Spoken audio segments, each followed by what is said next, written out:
request forwarding information-centric networking.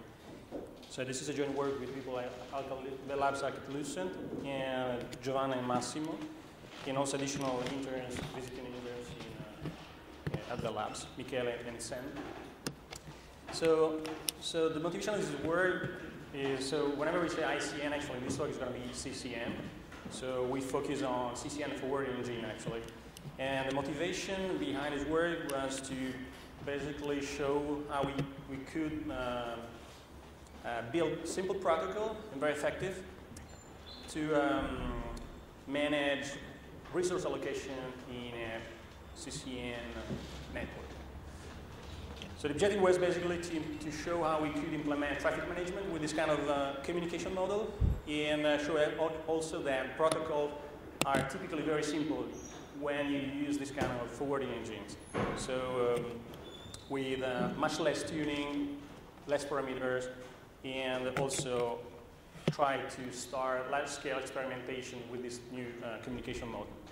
So the outline of this talk is basically I start with a very short introduction of CCN forwarding engine, and then I present the network model that we use basically to design our protocols, and then I specify how we implemented the protocols, and I show you some results of experimentation. Of course, the talk is going to be very short, so you have to check the papers to see many results. Many are also not present in the paper, so you can discuss with me later.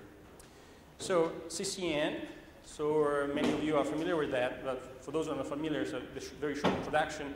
So CCN, for what we care in this talk, so we neglect everything with security, caching, so we're going to focus a lot on forwarding. So the communication model is based on a request-reply communication model. So you have two main protocol data units. One is the interest, which is the request, and one is the data, which flows down to the user, and there's a one-to-one association for a request and the data that the user gets back from the network. So the data come from many different places in the network. Could be a local cache, could be an intermediate cache in the network, could be a remote cache, could be a remote repository, could be somewhere. So you actually don't know from the very beginning. And so basically, to do all this, seems magic, but we just need 3 data structure in every single node in the forwarding engine. So we need a content store, which is basically a local cache, which is where you have basically exact match. Every single piece of data so it is identified by a name, which is unique and global. And whenever you make a request, whenever the forwarding engine gets a request from an input phase, and there is an exact match from this data structure, data is sent back directly to the user. And you have a second, so this is the caching part, the low-level caching in CCN forwarding engine. The second data structure is the pen and interest table, which is an additional data structure with exact match, where you also register the set of input interfaces from which you get a request. So this is used basically to recognize where you have to send back the data when you get the data from another interface. And the third data structure is the fib, which is exactly what you have an AP. The difference is that so you have name prefixes instead of address prefixes, and you have a list of output interfaces, which is the next hop. So the way it works is very similar to IP. So here we don't have a lot to say. So a face could be an interface towards a local network, could be an interface towards fiber, could be Ethernet, could be any kind of interface, and a local face could be also an application. So basically the forward engine, you see an application as a request generator. So you see requests coming from a local face, and these are actually processed by the forward engine the same way as it was a remote network. So to summarize, so you get whenever you get an interest from an input phase, you check in the local content store. If you have the data, you send back the data directly towards the input phase. So you don't know who is requesting that piece of data. You just send back to the input phase. If it is not in local store, so you make actually you need to forward to check to forward the request upstream in the network, and do that basically by checking the bit on the feed. Check the bit to understand if actually there's also something same request. So you can aggregate requests for from multiple users, multiple applications, requesting the same piece of data during the same time interval, basically. And you check in the fib. If nothing is in the pit, you check also in the fib, and you see, okay, what is the next hop? Look for help in the neighborhood to the next hop, whatever. And that's more or less the story. So it's very simple. So this is to understand, actually, in this talk, we are going to focus on a fluid model of a CCN network, which basically, where we will simplify all the network with basically interest rates and data rates. So we typically assume in this model that we're going to have a kind of bidirectional network graph. It's going to be bidirectional, so it's going to be directional with actually for every single link you're going to have also ij, you're going to have JI. So it's bidirectional in this sense. And every single link has a finite capacity, Cij, and we associate a content retrieval. So a content retrieval is an object available in somewhere in the network. So it's going to be n, and we associate to a content retrieval a user, and the user is uniquely identified also by a physical location, which is going to be an access number, for example. So the variable of this in our model is going to be xij of n. So it's an node modelization of basically generalization of a multi-commodity flow problem with congestion control. So we will focus on the data rates, but actually for every single variable xij of n, where n is actually the object we are looking for, we also associate an additional variable, xji of n tilde, which is basically the interest stream for the same data stream. So we always have this association. And also we need two additional subsets, which is gamma plus and gamma minus for a given node I, which is basically the set of ingress nodes and egress nodes. And you imagine basically that we need this basically to compute where's who I'm going to send my interest and who is going to send me the data back for a given node. And we also define additional auxiliary function like hn of I, which is basically used to identify if a node is able to satisfy my request, which could be a basically local cache, a repository, remote cache, whatever. And basically, S of n is going to be the set of all the nodes able to satisfy my request for content n.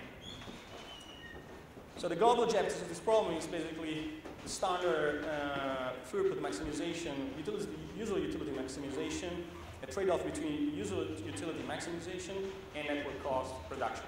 Network cost, think about latency, for example, typically. And so some auxiliary variables, rho ij, which is going to be the total load over link ij, which is a sum, of course, of the rates of different flows over that link, and ingress traffic to a given node, which is used to satisfy the local flow balance for forwarding nodes, and to stop basically the local flow balance for heaping caches or remote caches or repositories. So the constraint is going to be basically actually this one, so the flow balance in every single node, plus the capacity constraints, usual constraints. Plus, of course, the rates must be non-negatives. So this is the global objectives, and the objective is basically to design a distributed protocol. So we do basically the standard machinery to obtain our protocols. So we decompose, we perform, first of all, a primal decomposition by fixing the ingress rate to every node yi of n, which is basically made here by fixing this variable, which allows the primal decomposition of these two problems.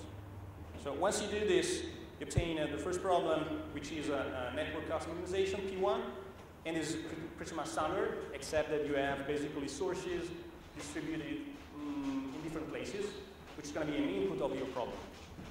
So you can solve this problem in different ways. One way, of course, is to distribute this in the network, so by minimizing local Lagrangians in every single node, I, And we choose actually to minimize this kind of function. The composition can be done by linearity here. And we will see what's going to be the protocol if you minimize this local Lagrangian. So this is the first problem. The second problem is going to be user utility maximization, which is pretty standard as well. So here the problem is a little bit changed because it's going to be a flow path representation of the problem, but it's going to be the same. The difference is that here the routing is going to be fixed by the other problems. So all the forward decisions are fixed by P1, and here we just have to solve bandwidth allocation in the end users by satisfying, of course, capacity constraints. And this is pretty standard as well for TCP, classical TCP solution, local Lagrangians, maximized. The only problem is to find basically the multipliers, lambda n, which is basically the aggregated shadow price along the path for this given user. So this is actually another standard UF standard solution to do that. You can define you can choose your preferred congestion controller. We're going to fix one, but actually you can choose whatever you like. And the optimization basically is made by optimizing in a distributed way all the different Lagrangians in every single node. Yeah, so the function is basically this one. So remember that I didn't report all the variables, but remember that for every single xin of n, you also have additional variables, which are the interest rate. So we focus on the data rate because of the constraints, capacity constraints, but actually we also have interest rate variables, which are used to control actually the different algorithms. Which means that for a given receiver, the user, you minimize the local Lagrangian by controlling the interest rate here, and by having a protocol, some way to measure lambda n, which is the aggregate cost in the network. In the local nodes, the forwarding node, which includes also the forwarding node and the user. So every single user also has a forwarding engine, CCN forwarding engine running. So which means that here, this one, the receiver could be perceived as an application generating interest in the local interface, local phase, which also have a forwarding engine running all the CCM machinery locally. So these are distinguished in two different pieces, which means that the forwarding engine must basically get the input, which is the input rate, minimize here, that was maximization, sorry. Minimize here the local Lagrangian, but by computing the multiplier associated to the flow balance constant. Okay? Sorry, I'm going very fast. The idea is the machinery is more or less standard. And so in summary, so basically to summarize, you have maximization of the Lagrangian associated to cost, network cost, and maximization of Lagrangian associated to user utility. The only missing piece for solving the problems is you need to compute basically the multipliers. Standard way to do that is using gradient-based solution. You can think about other ways to do that, but this is one way to do that. And this is where we arrive at the network protocol. And so the network protocol is composed of two pieces. As I said, one protocol, the receiver, and one in network node in the forwarding engine, which means that we need a way to compute lambda n. Could be basically, as you can imagine, basically typically what you do for TCP. So the first constraint here is nothing more than a fluid queue, which is telling you this is my network delay, which is what we are going to do basically by using the request reply protocol. So we use the request of interest data protocol to measure delay, which is going to be the way we do flow control in each single receiver.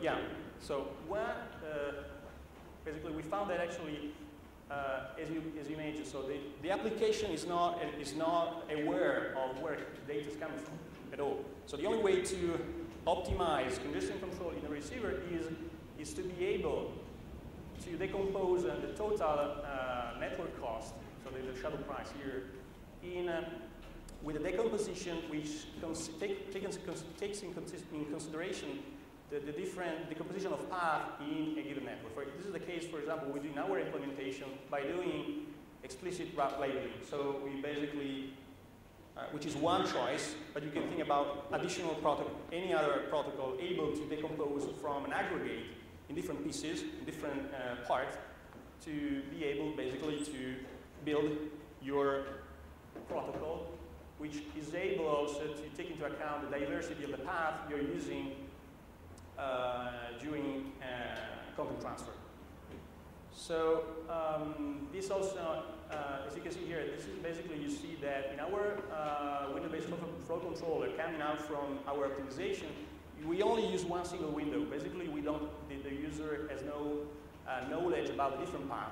So the decomposition here in different path is just made by guessing, for example, by explicit labeling, if possible, or by guessing the different available path by decomposition, whatever you're able to do actually, in different cases, which is used to perform basically, which is the local optimization, which is the rules from which you derive the way the windows adapt to the available resource in the network.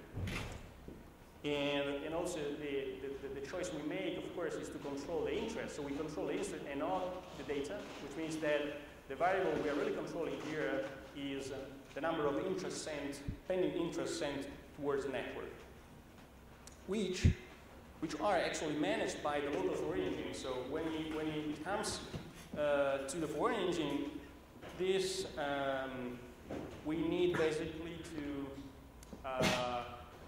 find a way to split the traffic towards the different available output interfaces. And this is actually made by the standard machinery. So you compute the optimal solution, you apply basically optimality condition here, and you obtain that actually the optimal solution turns out to be very simple. So you only have to minimize the local Lagrangians. So remember the expression. If you look at the expression here, the optimization turns out to be basically the reduced cost of the networks towards the output interface, which is nothing more than the difference between the multipliers associated to a given node I for a given flow, reduced by the multipliers in node J, so which is the output, the next hop for the same flow. So which is reminiscent of actually how the CCN forwarding works, because actually these multipliers turns out to be actually the bit size for the peak backlog associated to a given flow, a given content transfer.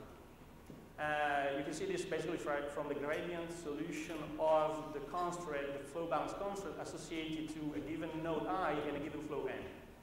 So again, if you look at this expression, actually you can again apply this transformation and see that actually the peak increases when with the interest rate, and the peak decreases with the data rate.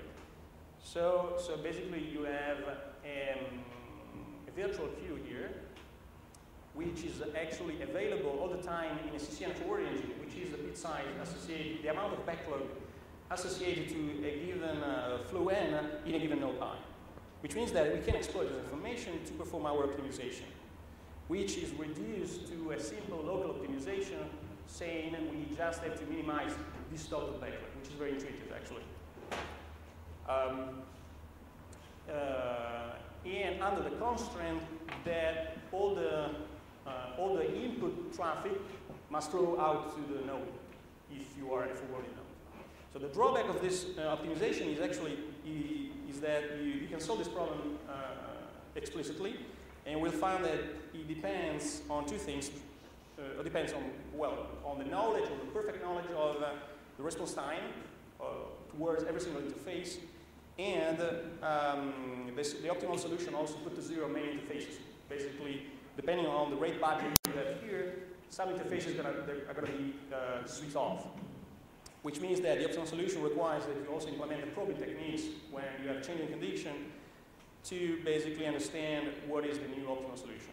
So this is why actually we decided to change a little bit the objective, the local objective, and instead of maximize the total number of pending interest for a given flow, total backlog, we decided basically to optimize, to minimize the maximum number of pending interest for a given flow towards a given interface, J, which is this new objective. The advantage of this new objective is that you just need to equalize basically the number of backlog, peak backlog for a given flow towards all the available interfaces, matching interfaces in the feed, which is very simple to implement actually. So the algorithm turns out to be very simple. So you basically you rewrite the peak in a different way. Instead of having just an hash table, you have something where you can basically aggregate the different pieces of a single object together, so you can retrieve this information clearly, so the total number of pending interests for a given name prefix, or given name also. Filter out high variable components with low pass filters, and basically perform load balance, also randomize load balance based on this formula. Basically, you try to equalize randomly the different phases, which means that it's relatively simple, and we implemented all these pieces. So the flow control in the application, we modified the forward engine in CCNX, and actually works on latest release also. Not many changes there. 6.1 actually is the first release implemented sort of API for the strategy layer in CCNX, which is basically the function selecting the output phase for a given interest. We also implemented a number of pieces like new caching system, because actually the prototype is not implementing anything for concern caching except basically kind of FIFO with cache cleanup with a fixed hard-coded timer. And so we had to rewrite all the stuff. Plus new strategy layer implemented what I described earlier. And the new application, and also another interesting thing is actually for doing large-scale experimentation, we had to use a virtual repo, which is actually a hack of what has been developed at Washington University in the End project. As you know, for those who are familiar, basically in CCN, the repo is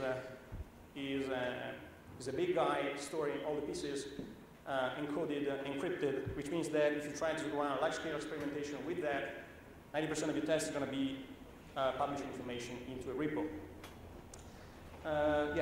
And so we basically perform a number of experiments in a data center using, instead of using a virtual machine, our objective was to run high-rate experimentations, so as high as the software was able to do. And so everything is implemented in basically bootable kernels, Linux kernels, images, on top of which we put basically a double IP encapsulation for creating an IP overlay topology in a data center with basically virtual link bandwidth using traffic shaping, Linux traffic shaping, is available in TC, and plus the CCNX overlay. So the overlay is not negligible, but with some, I'm going to show you some results about this, but the only missing piece is actually all the routing is pre-configured offline, and then the routing is distributed by our software test orchestrator.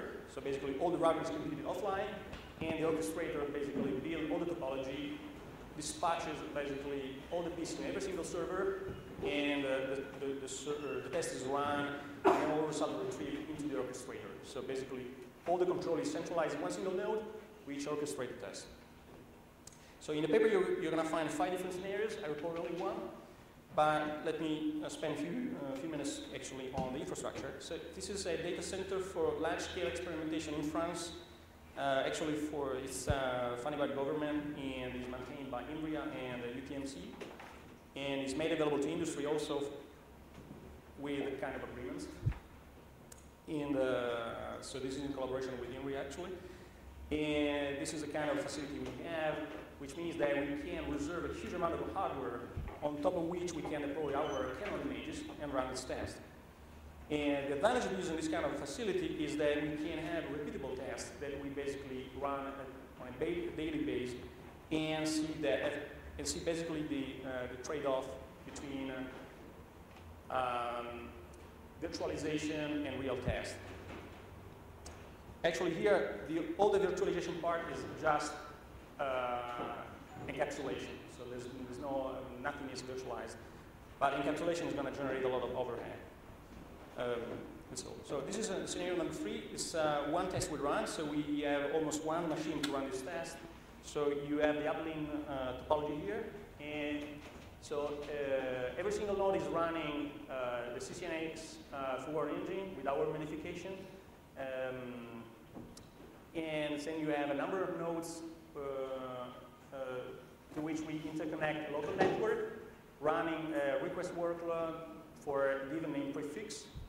So we're going to have also some content provider we identify as Amazon, Google, and Warren, so prefix 1, 2, and 3. So every single content provider is going to have one different prefix.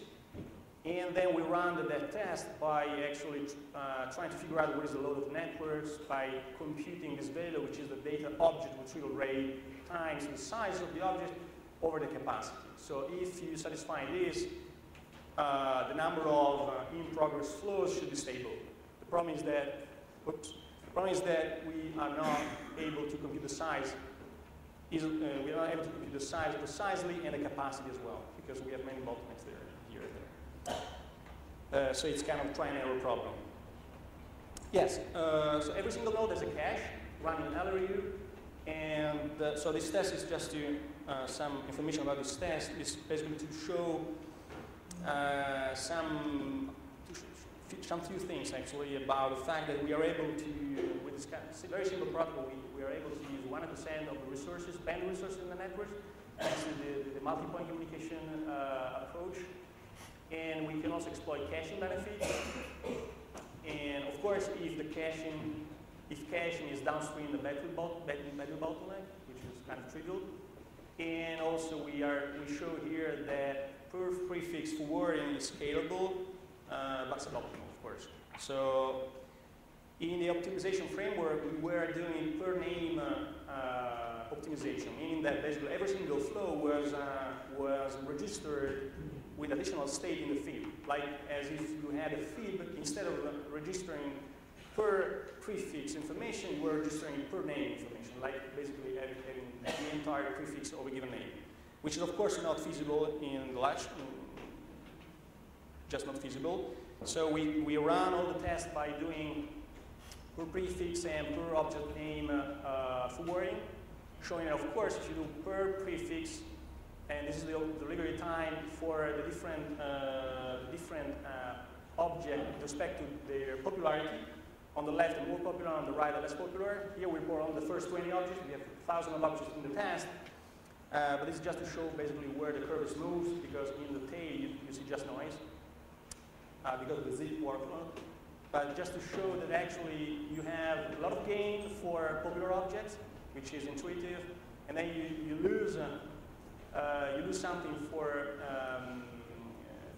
in delivery time for objects in average conditions, basically not completely unpopular, but not popular with respect to the workload, not in the first ranks.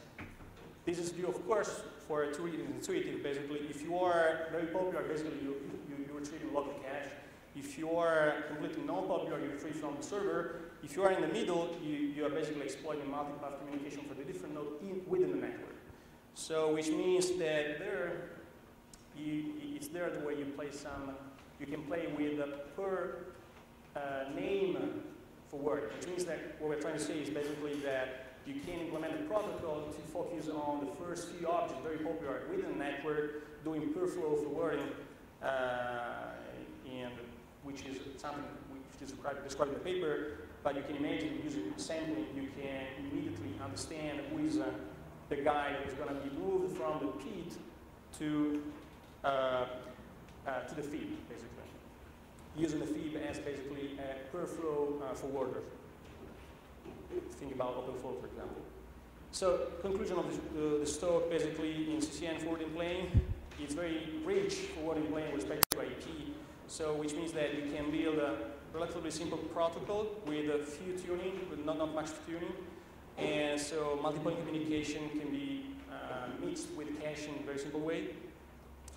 And the second point I wanted to mention is current work and future work. If you had a look to the paper, you will see basically the low rate at which we are forced to run our test. So this is basically due to the software limitation in the CCNX prototype. in this kind of work and trying to scale it up to 40 gig per second, which is a trade-off between software and hardware, but also about the many things left for improvement in the prototype.